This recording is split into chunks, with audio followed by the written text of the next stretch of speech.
أعوذ بالله من الشيطان الرجيم. بسم الله الرحمن الرحيم. فأما الإنسان إذا ما ابتلاه ربه فأكرمه ونعمه فيقول ربي أهانن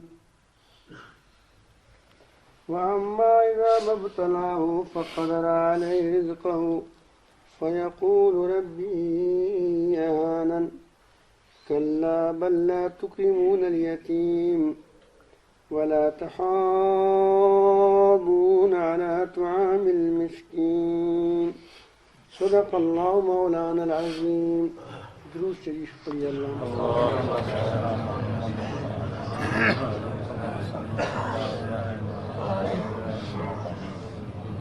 اللهم بارك. میرے معزز سامعین، عقائد اور اخلاقیات کے بعد، عقائد اور ایمانی صفات کے بعد، ایمان اور ایمانی صفات کے بعد عملی طور پر جو اعمال کی بنیاد ہیں وہ دو چیزیں ہیں. دو قسم کے اعمال شریعت میں ہے. ایک قسم کے اعمال وہ ہے جو اعمال انسان کے اندر اللہ تعالیٰ کی محبت، اللہ تعالیٰ سے تعلق اور اس میں ترقی پیدا کرتے ہیں، اور اللہ تعالیٰ کی عظمت دلوں میں پیدا ہوتی ہے اور اس میں ترقی ہوتی ہے، اور اس میں اللہ تعالیٰ کی تعلق اور اس کی محبت اور اس کی بڑائی کا اظہار ہوتا ہے. اس کو عبادات کہتے ہیں. اصطلاح میں اس کو عبادات کہتے ہیں. دوسری بنیادی چیز جو ہے وہ ہے اللہ تعالیٰ کی مخلوق پر رحم والے اعمال. یہ وہ اعمال ہوتے ہیں جن میں اللہ تعالیٰ کی مخلوق پر مہربانی کا پہلو ہوتا ہے لازماً. اب جتنی شریعت کی اعمال ہے، تم اس کے لیے ترازو لے لو، اس کے لیے جو چیز سے تم اس کو تولنا چاہو، تو آپ کو اس تمام قرآن مجید میں یہ دو چیزیں مل جائیں گی. بسم اللہ الرحمن الرحیم شروع میں جب آتے اللہ تعالیٰ کے دو نام آئے ہیں. ایک اللہ کا نام آیا ہے، وہ تو اس کا ذاتی نام ہے. دو صفاتی نام آئے ہیں، رحمان الرحیم.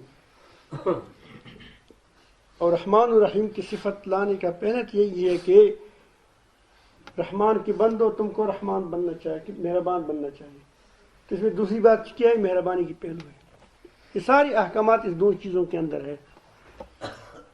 یا اس میں وہ اعمال ہوں گی جس سے اللہ تعالیٰ کی عظمت کا اظہار ہوگا، یا وہ ہوگی جس سے اللہ تعالیٰ کی مخلوق پر مہربانی ہوگی. یہ دو چیزیں ہیں.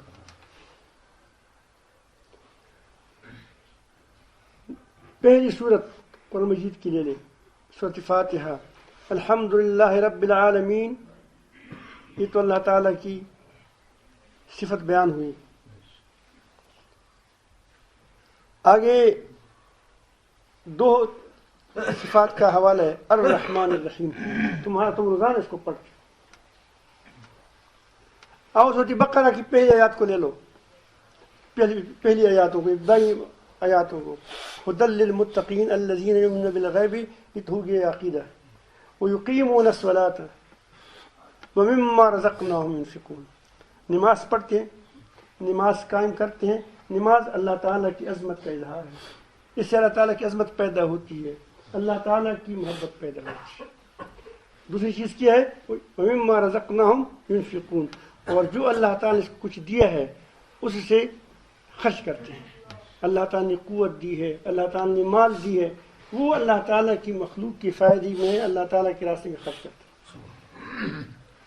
یہ اللہ مخلوق کی مہربانی ہوگی. أرأيت الذي يكذب بالدين فذلك الذي يدعو اليتيم ولا يحض على طعام المسكين. تم نے ایسے شخص کو دیکھا ہے جو قیامت کو نہیں مانتا, جو روز جزا کو نہیں مانتا؟ اللہ تعالیٰ خود جواب میں فرماتے ہیں فذلک الذی یدعو الیتیم, یہ وہ شخص ہے جو یتیم کو دھکے دیتا ہے. یہ کیا ہے؟ مہربانی کے خلاف عمل ہے. ولا یحض علی طعام المسکین, اور مسکین کے کھلانے پر, اس کے اخراجات پر لوگوں کو ابھارتی نہیں ہے. یہ گویا شریعت کی نزدیک, اسلام کے نزدیک صرف کسی کو ایک ٹکڑا ڈالنا مقصود نہیں ہے, بلکہ اس کے لیے باقاعدہ تحریک چلانی ہونی چاہیے, اس کے لیے باقاعدہ قانون ہونا چاہیے, اس کے لیے باقاعدہ ایسی ترتیب ہونی چاہیے, نظام ہونا چاہیے جس میں لوگ عزت کی روزی کما سکیں, اس میں یتیموں کی, مسکینوں کی امداد ہو. بہرحال یہ لمبی فہرست ہے قرآن مجید کی. آپ صفحے میں آپ کو دیکھے گا نماز پڑھو, زکوٰۃ دو. نماز اللہ تعالیٰ کی عظمت کا اظہار ہے, اللہ تعالیٰ کے سامنے عاجزی ہے, اللہ تعالیٰ جل جلالہ کی محبت اس سے پیدا ہوتی ہے, تعلق پیدا ہوتا ہے, اور زکوٰۃ میں لوگوں پر مہربانی ہوتی ہے. جگہ جگہ دیکھو تمام تر معاملات میں ہیں. نکاح اور دوسری تجارت, لین دین, اس میں جن بیوہ کو شریعت نے فاسد قرار دیا ہے کہ اس میں فساد آ گیا یا باطل قرار دیا, اس میں دیکھو اس میں مخلوق کی پر ظلم ہوگا. سود میں مخلوق پر ظلم ہے, اس کی خون چوسنا ہوتا ہے, ممنوع کر دیا. اس طرح جن جن اعمال کو اللہ تعالی نے ممنوع فرمایا ہے وہ دو چیزوں میں ہوگی. ایک تو انسان کی اپنی ذاتی غلطیاں ہوتی ہیں, مثلا زنا مت کرو, یہ بھی انسان کو اپنا نقصان ہے, انسان کو نقصان ہے, کسی اور کو نقصان نہیں. اس میں انسان ہی کو نقصان ہو, یا اپنی ذات کو نقصان ہوگی یا مخلوق کو نقصان ہوگی. یہاں میں نے آپ کے سامنے دو آیاتیں تلاوت کی, یہ بھی اسی سلسلے کی کڑی ہے. اللہ تعالیٰ جل جلالہ فرماتے ہیں کہ جب میں کسی کو فَمَّا الْإِنسَانُ إِذَا مَا ابْتَلَاهُ رَبُّهُ فَأَكْرَمَهُ, جب آدمی انسان کو اللہ تعالیٰ آزمائش میں ڈالتا ہے. آزمائش دو طرح ہوتی ہے, ایک خوشحالی کی آزمائش ہے, یہ بھی آزمائش ہے, ایک بدحالی کی آزمائش ہے. یہ دونوں آزمائش ہیں, دونوں میں اللہ تعالیٰ انسان کو پرکھتا ہے. اور بدحالی کی آزمائش سے خوشحالی کی آزمائش زیادہ سخت ہے, کیونکہ آدمی منصب کے نشے میں, اقتدار کے نشے میں, مال کے نشے میں, قوت کے نشے میں انسان ظلم کرتا ہے. تو حالانکہ یہ اقتدار اور یہ مال, یہ دولت, یہ قوت اس کے لیے آزمائش تھی کہ یہ آدمی قوت پا کر, اقتدار پا کر, مال پا کر اور وہ اختیارات پا کر یہ آدمی ان خوشحالیوں میں یہ اللہ تعالیٰ کے حکم کو پورا کرتا ہے یا اللہ تعالیٰ کے حکم سے سرتابی کرتا ہے. اور آپ نے دیکھا ہوگا جس کو جتنی قوت ملی ہے اتنا وہ زیادہ سرکش بن گیا, الا ماشاء اللہ. بعض لوگ تو اچھے, سلیمان علیہ السلام کو قوت ملی تو اللہ تعالیٰ کو شکر کیا, اس امتحان میں وہ پاس ہوا. تو ایک پرچی ہے خوشحالی کا, ایک ہوتی ہے, ایک پرچی ہے بدحالی کا.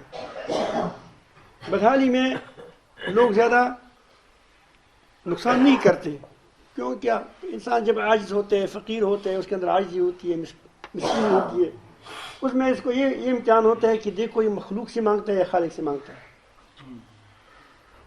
یہ اس کے پاس کچھ نہیں پھر بھی تکبر کرتا ہے.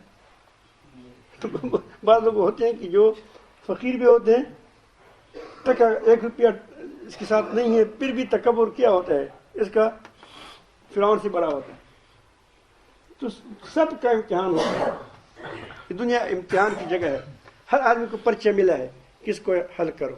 اللہ پاک ہمیں اس دنیا سے ایسی صورت میں اٹھائیں کہ ہم ایمان والے ہوں، تقوی والے ہوں۔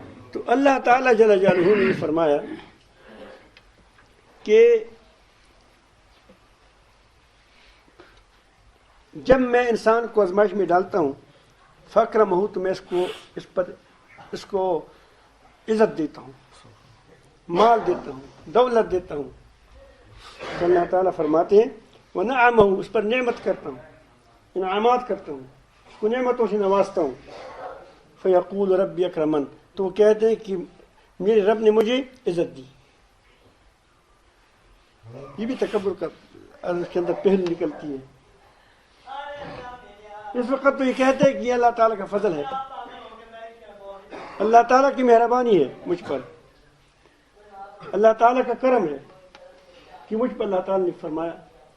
آگے اللہ تعالیٰ فرماتے ہیں کہ جب اس پر میں وَمَّا إِذَا مَا ابْتَلَاهُ فَقَدَرَ عَلَيْهِ رِزْقَهُ فَيَقُولُ رَبِّي أَهَانَنِ، جب یہ اس بند کو میں رزق تنگ کرتا ہوں، اس پہ بدحالی آ جاتی ہے، تو یہ کہتے ہیں کہ مجھے رب نے ذلیل کر دیا۔ اللہ تعالیٰ اس بات کی تردید فرماتے ہیں کلا، ہرگز میں نے اس کو نہیں کیا، میرے ایک قانون ہے، اس قانون کی زد میں یہ آ گیا، میرے ایک دستور ہے، اس دستور کی زد کے میں آ گیا، میری ایک سنت ہے، اس کی سنت کی زد میں یہ آ گیا۔ سنت کیا ہے وہ یہ ہے کلا، میں نہیں کیے، بل لا تکرمون الیتیم، تم یتیم کی اکرام نہیں کرتے، تم یتیم کی عزت نہیں کرتے، ولا تحاضون علی طعام المسکین، اور ایک دوسرے کو مسکین کے کھلانے پر ابھارتے نہیں ہو، اٹھاتے نہیں ہو، اس کے لیے تحریک نہیں چلاتے۔ تو یہاں سے معلوم ہوا کہ اسلام میں صرف ایک روٹی ڈالنا کسی کے سامنے یا کسی کو یوں ہی روٹی پھینکنا، یہ کوئی ہمدردی نہیں ہے، یہ مطلوب نہیں ہے۔ مطلوب یہ ہے کہ ایک یتیم کو عزت کی روزی ملے، ایک مسکین کو عزت کی روزی ملے۔ یہ پہلو اللہ پر، مخلوق پر مہربانی کی پہلو آج کل کمزور ہو رہا ہے۔ عبادات میں تو ہم تیز ہیں، آگے بڑھنے کی کوشش کرتے ہیں، چھوٹی چھوٹی باتوں پر ہماری لڑائی ہوتی ہے، لیکن جو لوگوں پر مہربانی کی بات ہے وہ ہمارے اندر نہیں ہے، کمزور پڑ گئی۔ یتیم کو ہمارے پاس کوئی ہمارے لحاظ نہیں ہے، اس لیے ہم پر رحم نہیں ہوتا۔ میں آپ کو گر بتاتا ہوں، اگر آپ چاہتے ہیں کہ ہم پر مہربانی ہو جائے تو اللہ کی مخلوق پر مہربانی کرو۔ نبی کریم صلی اللہ علیہ وسلم فرماتے ہیں من لا یرحم لا یرحم، جو شخص رحم نہیں کرتا اس پر رحم نہیں کیا جاتا۔ تم اللہ تعالیٰ کی مخلوق پر رحم نہیں کرو گے تو تم پر کیسے مہربانی کرے گا؟ ایک بادشاہ کے بیٹے ہیں، اس پر تم ظلم کرتے ہو، وہ بادشاہ تم پر رحم کرے گا؟ اس کی اولاد ہے، اس کی پوتے ہیں، اس کی پڑپوتے ہیں، اس کا کنبہ ہے، اس پر تم ظلم کرتے ہو، اور پھر بادشاہ سے تم چاہتے ہو کہ وہ مجھ پر رحم کرے، تو یہ ہو سکتا ہے؟ نہیں ہو سکتا۔ یہ مخلوق، یہ کس کی مخلوق ہے؟ اللہ تعالیٰ کی مخلوق ہے، اللہ تعالیٰ کا کنبہ ہے، اللہ تعالیٰ جل جلالہ کا ریال ہے۔ یہ مخلوق اللہ تعالیٰ کے ریال کا مطلب یہ نہیں کہ اسی پیدا ہوئے ہیں، اللہ تعالیٰ نے اس کو پیدا فرمائے ہیں۔ اب ظاہر ہے کہ آپ اس کی ریال پر ظلم کرو گے تو اللہ تعالیٰ تم پر رحم نہیں فرمائے گا، تم رحم کے مستحق نہیں ہے۔ نبی کریم صلی اللہ علیہ وسلم فرماتے ہیں کہ زمین والوں پر رحم کرو، آسمان والا تم پر رحم کرے گا۔ زمین والوں پر رحم کرو، آسمان والوں تم پر رحم کرے گا۔ آپ آدمی کبھی بھی ایسے شخص کو نہیں پاؤ گے جو رحم دل ہوگا وہ ذلیل ہو جائے گا، قطعاً ذلیل نہیں ہو جائے گا۔ اگر کوئی مسئلہ آ بھی گیا اللہ تعالیٰ اس کے لیے آسانی پیدا فرمائے گا اور رفع کرے گا۔ حدیث شریف میں آتا ہے کہ نبی کریم صلی اللہ علیہ وسلم فرماتے ہیں کہ قیامت کے دن اللہ رب العالمین ایک آدمی کو بلائے گا اور اس سے پوچھے گا کہ اے میرے بندے میں بیمار ہوا تھا، تم نے میری بیمار پرسی نہیں کی۔ وہ کہے گا کہ یا رب العالمین تو اس سے بلاتر ہے کہ تم بیمار ہو جائے، تم تو پاک ذات ہے، ہر عیب سے پاک ہے، بیماری تو عیب ہے۔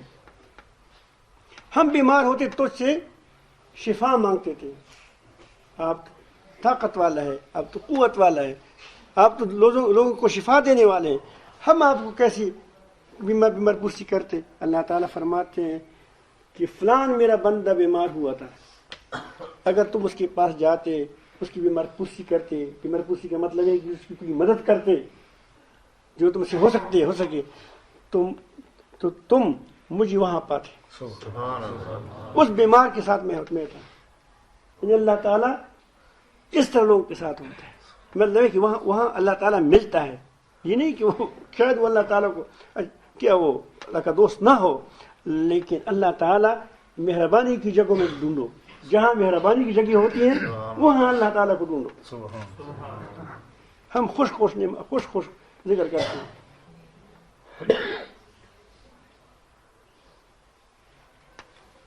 پھر کہے گا اے میری بندہ، اے میری بندے، تم کو میں پیاسا تھا، تم نے مجھے پانی نہیں پلایا۔ پھر اس طرح وہ جواب دے دے گا۔ پھر اللہ تعالیٰ فرماتے ہیں کہ تم پیاسی کو پانی پلاتے تو مجھے وہاں پاتے۔ اس طرح بھوکی کے بارے میں کہے گا۔ متعدد محتاجوں کو سامنے لائے گا اللہ تعالیٰ اور فرمائے گا کہ دیکھو فلان محتاج کے ساتھ اگر تم اس کی ضرورت پورا کرتے تو تم مجھے وہاں پاتے۔ یہ کیا ہوگی؟ مہربانی۔ آپ نے کیا سنا ہوگا، علماء سے بار بار سنا ہوگا کہ ایک آدمی کے پاس ایک نیکی کم ہو جائے گی قیامت کے دن، اللہ تعالیٰ بچائے، بہت بڑا سخت دن ہے۔ فرشتہ کانٹے پر بیٹھ جائے گا اور کہے گا کہ آؤ فلان بن فلان، آؤ فلان بن فلان۔ تو پھر وہ سامنے تمہاری تمام جو برائیاں نہیں کی وہ سامنے لوگوں کے سامنے آ جائیں گی۔ کتنی بری بات ہے کہ تمہاری برائیاں باپ کے سامنے، تمہارے بیٹے کے سامنے، تمہارے دادا کے سامنے، نبی کریم کے سامنے، تمام دنیا کے سامنے آ جائے۔ پھر وہ کہے گا کہ فلان بن فلان کامیاب ہوا، اللہ ہم سب کو کامیاب فرمائے، جنت جائے گا۔ یا وہ اعلان کرے گا کہ فلان بن فلان دیکھو اس کی حرکات ہے، یہ اعمال تھے، اس لیے یہ وہ ناکام ہوا، یہ جہنم جائے گا۔ اللہ تعالیٰ سب کو بچائے۔ تو اس دن اللہ تعالیٰ ایک ساتھ ایک نیکی کم ہو جائے گی آدمی کے ساتھ، وہ دوستوں کے پاس جائے گا۔ حدیث مفہوم یہ بیان کرتا ہوں، لمبا ہے، طویل ہے۔ تو تمام لوگوں سے مایوس ہو جائے گا، ساتھیوں سے۔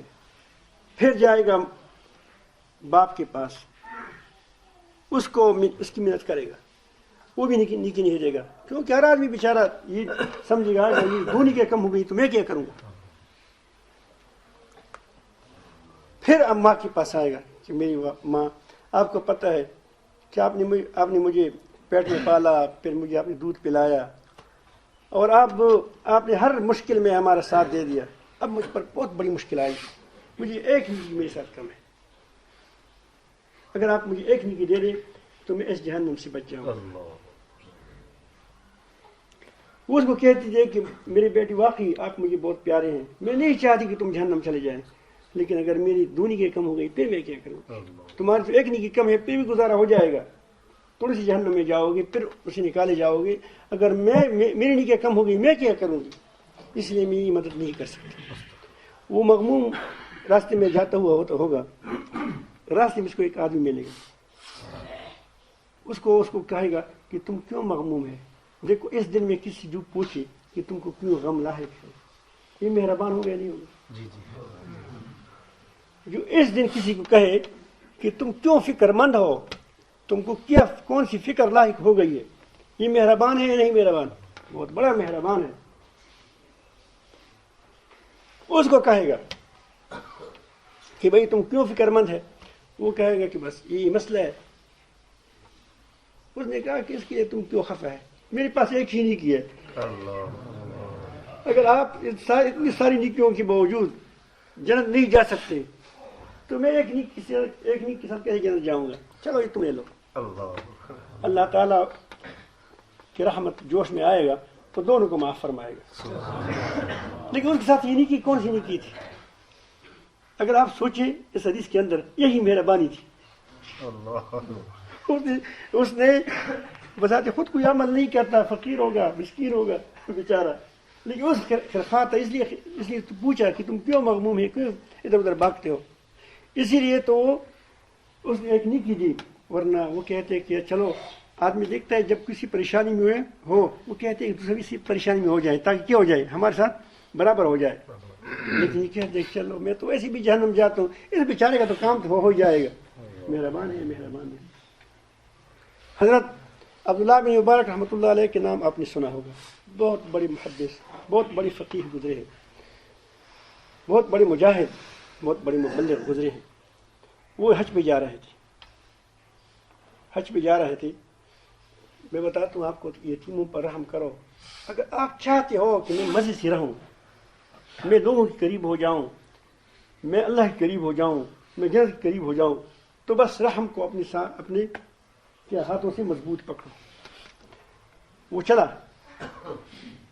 تو قافلہ جا رہا ہے، حاجی ہے، اس کے ساتھ کچھ خدام ہے، اس کے ساتھ اللہ تعالیٰ نے اس کو مال بھی دیا تھا، بہت مال و متاع کے ساتھ وہ جا رہا ہے حج پہ. راستے میں قافلہ رکا، قافلے پڑاؤ ڈال دیا. وہاں عموماً قافلے آتے تھے اور پڑاؤ ڈالتے تھے. جب پڑاؤ ڈالا تو جب اس نے سامان کھولا تو اس میں ایک مرغی مر گئی تھی. آپ نے دیکھا ہوگا یہ جو پہلے زمانے میں جو بوڑھی حج پہ جاتے تھے اس وقت اتنے انتظامات وہاں نہیں تھے حج پہ. آج ہوٹلیں ہیں اور بہت ہی چیزیں ہیں وہاں. آپ پہلے اس طرح نہیں تھی. پہلے لوگ خوش سامان، یہ مرغیاں، خوش گوشت، خوش دالیں، وہ بنی ہوئی چنے، یہ چیزیں لے جاتے تھے کہ پھر راستے میں وہ کام آئیں گے. کیونکہ راستے میں بڑی مشکل تھی، پیدل راستے تھے، اس میں ضرورت پڑ جاتی تھی. بازار میں پھر بھی تو کوئی چیز ملتا ہے، راستے میں کیا ملے گا؟ تو اس کی ایک مرغی مر گئی. مرغی کو پھینک دیا. اب حضرت عبداللہ بن مبارک رحمۃ اللہ علیہ کے ہاتھ کی آنکھ ایک بچی پر پڑی جو چھوٹی سی بچی تھی، اور جو ہی انہوں نے اس کو پھینک دیا تو تھوڑی دیر کے بعد ایک چھوٹی بچی آئی، اس نے اس مرغی کو اٹھایا، بھاگ گئی. بڑے حیران ہو گیا کہ یہ آدمی، پہلے علماء تو بڑے چوکنے تھے، وہی اس طرح مجذوب نہیں تھی کہ کوئی پتہ نہیں ہے کیا ہوگا. نہیں، وہ بڑے سمجھدار تھے، وہ بڑے چوکنے تھے. وہ سمجھتے تھے کہ اس لڑکی نے اس مرغی کو کیوں اٹھایا. اگر یہ حرام کھاتے ہیں تو بہت بڑا یہ مسلمانوں کا علاقہ ہے، اس کیوں غلطی کرتے ہیں، یا اس کا کوئی اور وجہ ضرور ہوگی. اس نے اس کا پیچھا کیا اور گھر کا دروازہ کٹکھٹایا تو وہاں سے آواز ہوئی، کون ہے؟ اس نے کہا کہ میں مہمان ہوں. کیا کرنے چاہتے ہو؟ اس نے کہا کہ میں آپ سے ایک بات پوچھنا چاہتا ہوں. وہ یہ کہ ایک بچی اس گھر سے آئی اور یہاں سے اس نے مرغی کو اٹھایا، اس نے کیوں اٹھایا؟ اس نے کہا کہ بابا کیا کرتے ہو، آپ چلے جائیں. پردے میں تھی. بالآخر جب اس نے بہت زیادہ اصرار کیا تو اس نے کہا کہ ہم سید لوگ ہیں، نبی کریم کی اولاد ہیں، اور ہمارا خاوند مر گیا ہے، اور ان میری بچے یتیم رہ گئے ہیں، چھوٹے چھوٹے بچے ہیں، ہمارے پاس توشہ ختم ہو چکا ہے، 3 دن ہو گئے ہمارے بچے نے کچھ نہیں کہا ہے، اور ہم کسی سوال بھی نہیں کر سکتے. تو یہاں جو قافلہ آتا ہے تو ہم دیکھتے ہیں کہ یہاں سے کوئی چیز اسی رہ جائے، گری پڑی. یہ تو ایک ہوتا ہے کہ اس کو خود چھوڑ دیں. بہت سی چیزیں ایسی ہوتی ہیں کہ وہ کھانا کھایا، کوئی چیز چھوڑ دی، پھر چلے جاتے ہیں دسترخوان پہ، وہ کہتے ہیں کوئی کبھی آ جائیں گے، کھائیں گے، کوئی چیز کھائیں گے. تو اس طرح چیزیں پھر ہم اٹھا لیتے ہیں. اس کو بڑا حیرت ہو گئی کہ اللہ رب العالمین، میں نفلی حج کرتا ہوں، فرض مجھ پر ہے نہیں، تو اب یہ اتنا رقم میں اس حج پر خرچ کرتا ہوں، اس کا کام ہو جائے گی. اس نے ساتھ کہا کہ میں حج پہ نہیں جاتا. جو اور قافلے والے تھے، خدام نے کہا، لوگوں نے ساتھ کیوں نہیں جاتے؟ اس نے کہا کہ بس میں نہیں جاتا. اس کو چلتا کر دیا. تمام وہ رقم جو حج پہ وہ لے جانے والا تھا، جو حج میں خرچ کرنے والا تھا، اور خدام کا خرچہ، اس سب کو اکٹھا کر کے، جو آج کے حساب سے لاکھوں کے پیسے بنتے تھے، اس سب کو اکٹھا کر کے اور اس پہ ایک اونٹ کے ساتھ اس پر کوئی چیز سامان وغیرہ ڈال کر کے وہ جو کھانے پینے کی چیز تھی وہ بھی لے گیا، اور رقم نقدی اس کو بہت بڑا رقم اس کو دے دیا عورت کو. واپس آئے تو اب جب لوگ حجاج آ رہے تھے تو سامنے استقبال کے لیے آیا. کوئی اس کو کہتا ہے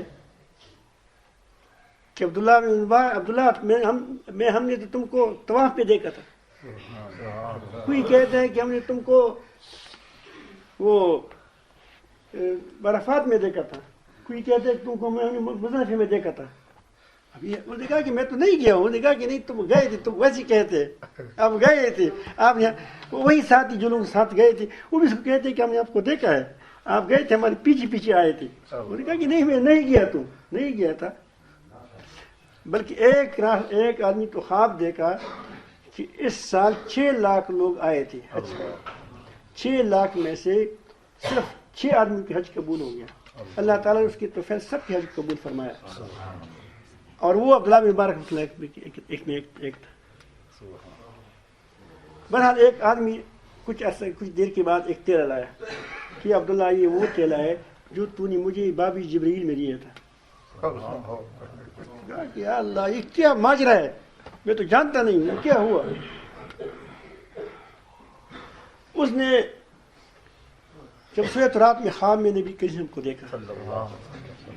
نبی کریم کو خواب میں دیکھا. نبی کریم نے اس کو فرمایا کہ دیکھو عبداللہ آپ کب تک شک میں رہو گے. اللہ تعالیٰ نے آپ کے حج کو اتنے بڑے پیمانے پر قبول فرمایا، اپنی یتیموں کی امداد کیا، اپنی بیوہ کی امداد کیا، کہ اللہ قیامت تک آپ کے لیے حج کا ثواب لکھا جائے گا. اور یہ جو اشرفیاں ہیں یہ آپ ہی کی ہیں، اللہ تعالیٰ کی طرف سے. کس اللہ جانتے ہیں کہ اللہ تعالیٰ کس طرح دلوائی جانتے ہیں، یہ آپ کی ہے. آپ شک میں نہ رہو. میں آپ کو بتاتا ہوں کہ رحم کرو، تم پر رحم کیا جائے گا. نبی کریم صلی اللہ علیہ وسلم فرماتے ہیں کہ قیامت کے دن میں اور یتیم کی کفالت کرنے والا اس طرح جنت میں ہوں گی. اور بعض آتے ہیں کہ بیوہ کے بارے میں بھی آیا ہے کہ میں اور بیوہ کی کفالت کرنے والا اس طرح جنت میں ہوں گی. تو میرے بھائیو، ہمارے اس بات کا خلاصہ یہ ہے کہ آپ رحم کو اپناؤ. آج کل ظلم بڑھ رہا ہے. لوگوں کی کھیتوں کو کیا وہ ہڑپ کرتے ہیں، مال کو ہڑپ کرتے ہیں.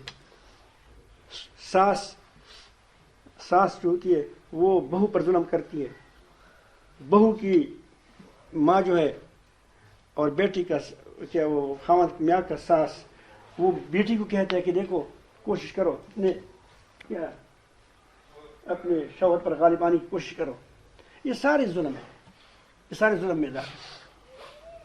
تو کوشش کرو کہ آپ کی زبان سے، آپ کے ہاتھ سے کسی کو تکلیف نہ پہنچے، آپ کے کسی عمل سے کسی کو تکلیف نہ پہنچے. ہمیشہ اپنے آپ کو اپنا ایسے بناؤ کہ تمہارے وجود سے، تمہاری زبان سے، تمہارے ہاتھ سے، تمہارے پاؤں سے، تمہاری آنکھوں سے، تمہاری سننے سے، تمہاری ہر ایک چیز سے لوگوں کو خیر پہنچے، نقصان نہ پہنچے. اللہ پاک ہم سب کو اپنی محبت نصیب فرما دے اور ہمارے دلوں میں رحمت بر دے، رحم بر دے. اللہ پاک جل جلالہ ہم سب کو جس طرح یہاں اکٹھا کیا ہے آخر میں بھی اکٹھا کر دے. آمین. سورۃ یاسین پڑھ کر پھر انشاءاللہ دعا کریں گے.